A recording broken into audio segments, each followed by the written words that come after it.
চঞ্চল এক শিশু, বয়স 7 পার হয়েছে। বাড়ির পাশে মাদ্রাসায় যাওয়া আসা করলেও ভর্তি হতে পারছে না স্কুলে, কারণ জন্মসনদ নেই।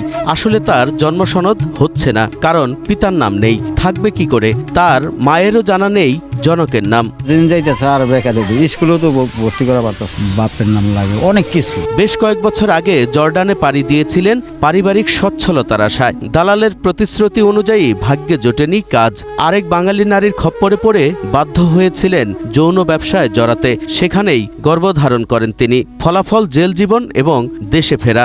দালাল মাধ্যমে গেছিলাম দেশে, মানে অ্যাক্সিডেন্টে আমার ভাগাই নিছিল। দেশে ফিরে জন্ম হয় ফুটফুটে কন্যা শিশুর। তবে খুশির পরিবর্তে নেমে আসে সামাজিক বঞ্চনা। কুমারী নারীর সন্তান হয়েছে বলে চক্ষুশূল হয়েছেন সবার। ও যে মেয়ে কাম করায় আমি তো জানি না। শুনিয়া মনে করেন খুব খারাপ কাম করছে। প্রতিকূলতার মধ্যে সন্তানকে আঁকড়ে রেখেছেন নিজের কাছে। এখন পড়েছেন নতুন সংকটে।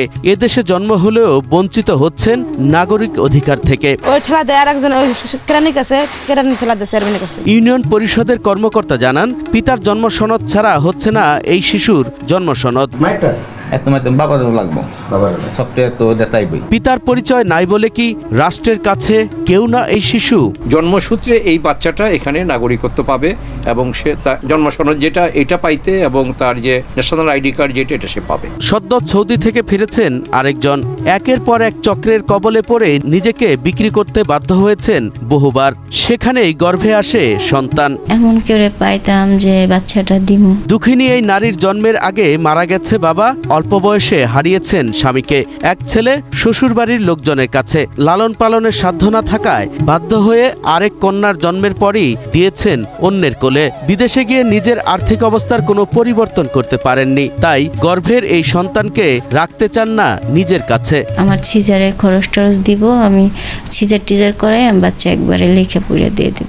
এমন অনেক নারী গর্ভবতী হয়ে আসছেন দেশে, যারা পড়েছেন মহাসংকটে। আবার গত 5 বছরে শুধু ব্র্যাকের তথ্য অনুযায়ী দেশে মানসিক ভারসাম্যহীন হয়ে মধ্যপ্রাচ্য থেকে ফিরেছেন 157 জন।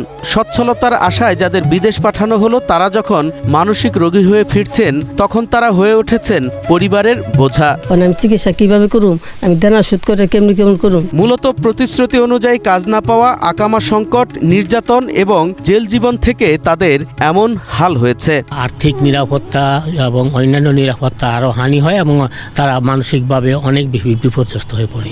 রেমিটেন্স যোদ্ধারা আমাদের অর্থনীতির শক্তিশালী ভিত তৈরি করেছে এবং তা সচল রেখেছে, কিন্তু তাদের খবর কতটুকু রাখছে সরকার? 1 মাস হোক 1 বছর হোক দেশের জন্য রেমিটেন্স পাঠিয়েছে। তারাও কিন্তু একটা স্বপ্ন নিয়ে গিয়েছিল, ওই ধরনের একটা মেকানিজমের মধ্যে নিয়ে আসা যাতে সে নিরাপদে আশ্রয়টুকু পায়। আমরা প্রবাসী কল্যাণ মন্ত্রণালয়ে কথা বলতে চাইলে কথা বলেননি কেউই। আলী আহমেদ, 21 টেলিভিশন।